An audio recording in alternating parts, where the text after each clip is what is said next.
bulijjo waashi weebale nnyo wayitako mu Akabbinkano kano naye sinalaba bw'osuula ttu mu Akabbinkano. Musajja wa Kabaka Mutebi wali ku Aichad weebale nnyo ogamba nti ogoberera naawe wayitako mu Akabbinkano wano sinnakulaba bw'osuula ttu mu Akabbinkano n'abalala mwenna mwebale nnyo. Saawa yonna tugenda kuba tubabuulira empaka zino we zigenda okuggweera kale we zigenda okunoonyeza obukongovvule. Essaawa yonna amatuteeka ku leediyo Buddu ey'omuntu wa bulijjo. Akabbinkano ke tulimu tukyatambula n'abavubuka bano. Ndi ne mukulu Waswa Joseph Kiganda okuva Kabale Ssangi omulongo yesebo mu bibbo wasuddeyo akantu terevu mugama wa tukyali mu byabuwangwa. Olinayo ebibuuzo bisatu. yesebo Ekyomukaaga omuntu gwe bagamba nti yakoma yakomba entamu yaba atya? omuntu atalina mukazi waliwo akantu nga tawasanga naye waliwo wakayima omuntu mwavu nnyo. Waswa tumukozi tetujja muwa waswa tetukuwadde. Obadde mutuufu nti ye muntu atalina mukazi naye nga talina na nsonga emugaana kuwasa. Okitegedde? Taba na nsonga. Waliwo omuntu ataba na mukazi nga waliwo ensonga kati ngamu lwakuba mugenda nemwegiragira naye temulina bakazi kubanga mukyali baana baki bato. Naye singa osanga eno nga bwe tuli eno ne muzzukulu wa Nvirimbi tetulina bakazi, tulina we tubeera, tewali ensonga etuganye kuwasa. Yensonga eyo. Tugenze ku kyomusanvu. Obwennyanja obuto buyitibwa butya? busowe Obwennyanja obuto obusowe Mpune obusowe. Mpune kituuzi. Wakayima Ssenyondo jangu tulabe awo Buyitibwa bukulwe.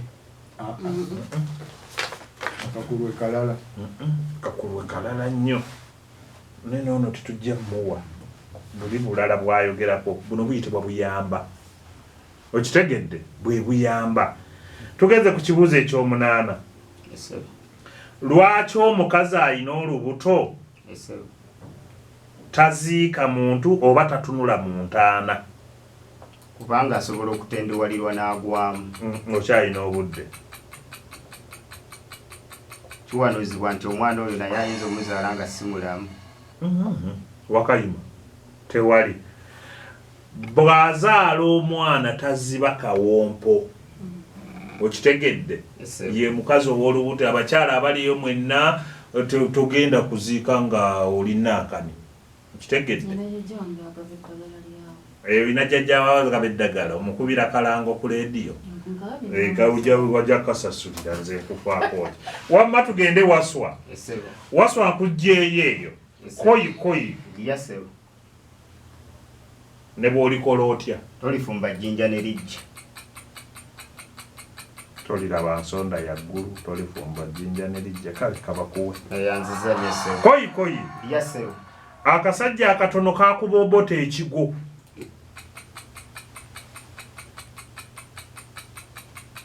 Bote yali w'amaanyi. Wakayima Ssenyondo Sudais akaseerezi. Bote wadde yali w'amaanyi naye akaseerezi kamumega. Atuula baabo kyayina bwino.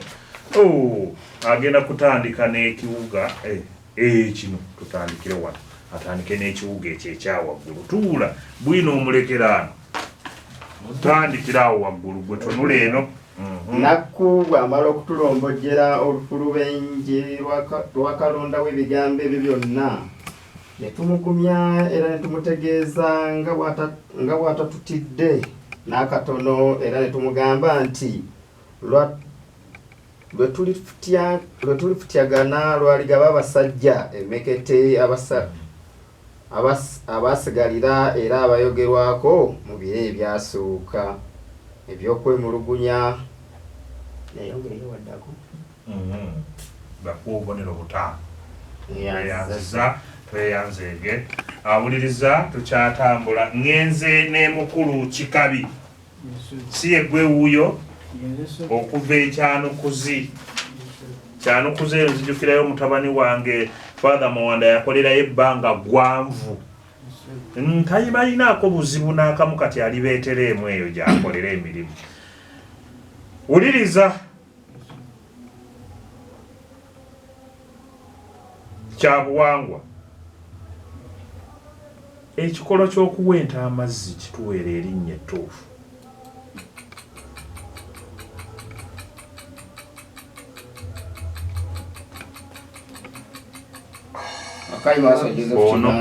Ono yasoose kwesera oba kwesera ani kiweewa. Tugenze ku kyomusanvu kikabi ekikolo ky'okumansira amazzi ku mmere oli ng'awaata kitegeeza ki? Kugigema webanga ebadde ewaatiddwa ng'eyengedde.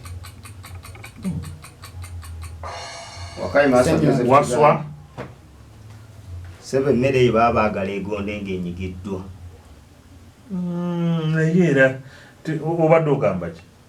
Sudais Senyondo Sudais mmere yebeere nga ngonvu nga bagi naye kiki emmere ereme kukulubala tukiyita kukulubala okitegedde yensonga naddala bwe balaba nga bawaata obutooke obwo abakyala bw'oba owaata akatooke kolaba nga kajja kkaluba obeerako n'amazzi n'obeera ng'omansamansaako bw'oti emmere eyo tekulubala.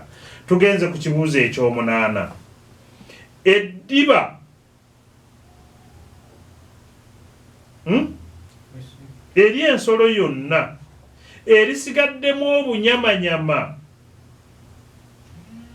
nga libaagiddwa tuliyita tutya?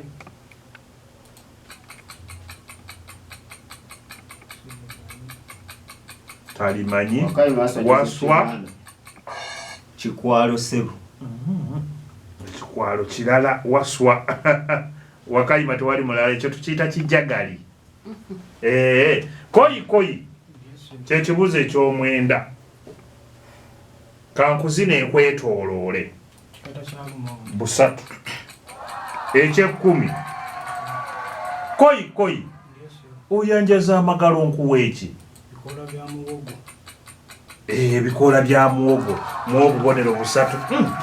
Musajja gw'ekikabi kati kankutwale mu bwino muwe ekiwuga ekyo ekyokubiri olupapula luneera ekyokubiri ekyo kyoba osoma tubulire ku bwino. Sudais ng'otunudde okwegumyagumya kwaliwo naye ebyali bitunyumiriziddwa ku mulabe waffe byali bitukubye enkyukwe era nga n'emmeeme zitutekenye. Bwe twava awaawo nga oyongera ku ddoboozi bwe twava awaawo genda maaso twava awaawo nga twolekera lusozi lwaffe kulira biwanga era tebwalwa nga bugaba bumaamulako eddiba. Mu nnaku ezaddirira twatambulanga babiri ng'olwo tweraliikirira nti singa abazigu abo bagwa ku omu olwo bayinza okumwanguyira awatali mutaakirizi mukaaga tweyanziza awo otagalidde obadde oluumya obusanvu naye n'otagala teyanziza mu mbeera awo naagenda kusoma ekiwuga kino ekyokusatu omulala asoma ekyo ekibulayo. Ani Sudais mwalimu yataddeko akabaani bwa ŋŋambi. Ekibuuzo eky'omukaaga kano kaddo kamera nnyo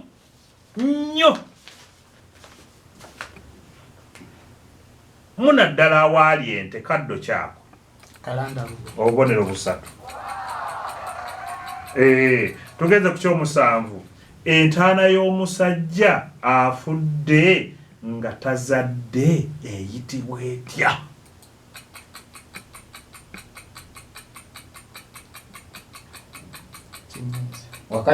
Waswa mpajja sebo mpajja mbajja muwawo kabubonero ke waswa tugiyita mbajja musajja bw'afa nga tazadde sigambye mulenzi ngambye musajja. Tugenze ku kibuzo ekyomunaana. Lwaki omuntu awaata ettooke erisooka alitemamu? nti emmere yaba tagenda kugiryako yekka. Oba waswa jangu tulabe. Kikolwa kyakwaniriza bagenyi waka. Kikabi. Kikola kyakwaza mmere. Kwaza mmere. Ola. Kikolwa kyakugema lusuku butaggwamu mmere. Olusuku obutaggwamu mmere. Kati nze nnyinza naawe okubuuza nti ate ettooke bwe lyesimba okola otya? Kankireke ekyo kuba gye kiri eno. Tugenza wama ku kibuzo ekyomwenda. Koyi. Nina mukazi wange agenda njala naye adda kkuse. Ekidomola bakuwa obubonero 3. Eky'10. Koyi. Omwana afumise munne naye takaaba.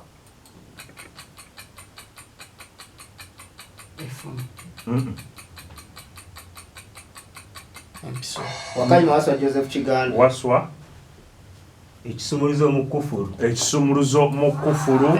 Waswa mugowa ekiguli bamuwa obwinowe. Ekyo ekiwuga ekiddirira ekisembayo ky'abaasoma. Tutambula mu kabbinkano k'olulimi Oluganda wano ku leediyo Buddu ey'omuntu wa bulijjo soma. Ennaku ezaali zibulayo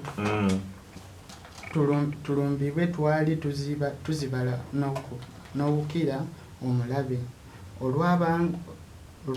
olw'abambega abaatubiranga amawulire kyenkana buli lunaku era nga wayise ennaku 2 nga sabbiiti eyatuweebwa eyise okutya kwagenda kusebengerera kumpi buli lunaku ne tuyisiganya buli omu ng'ali ku jjije.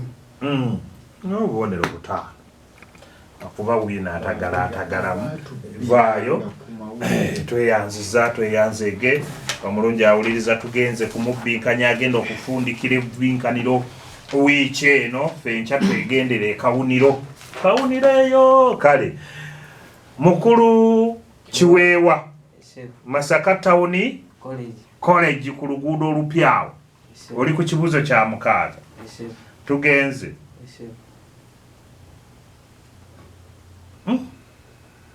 Omukazi abyala lumonde akola ki lumonde oyo okusobola okubala ennyo? Mpaayo kimu akola bingi. Bw'aba asala amalagala agateekamu akammonde agajja mu musi. Wakayima waswa Joseph Kiganda. Oli? Sebo bw'aba atema ekikata omuddo aguzaamu. Wakayima waswa Joseph Kiganda. Agenze mwagulika. Waswa Sebo amutuulamu.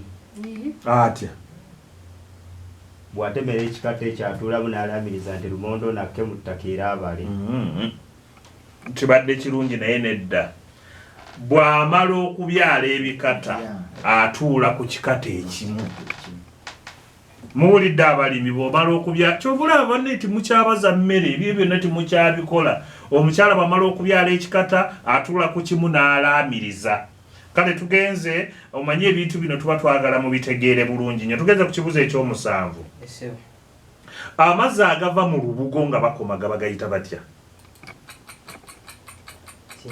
Wakayima waswa Joseph Kiganda. Waswa Buleebo. Waswa mwakabonero. Tugenze ku kyomunaana. Akasongezo k'eryato bakayita batya ery'oku mazzi?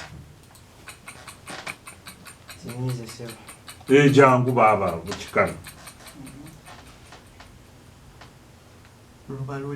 Lulimi. Kikatu negoze uzutya otya kikabi. Lulimi muwe akabonero ke kalamba. Koyi.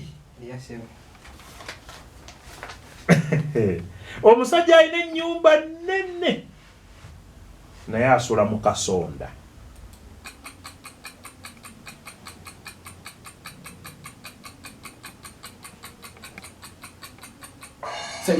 Sennyondo Sudais Kajonjo Muliiso Sennyondo muwa akabonero kalamba ingezezaako n'okulaga nga ngiramu bwe nti Luganda gwe kiweewo nkozi otya kale koyi nyina mukazi wange atambula azina obubonero busatu katugende mu bwinowo kiikino ekibuga gaggadde ky'oba omuwa kyaba asoma ekyawansi tandika.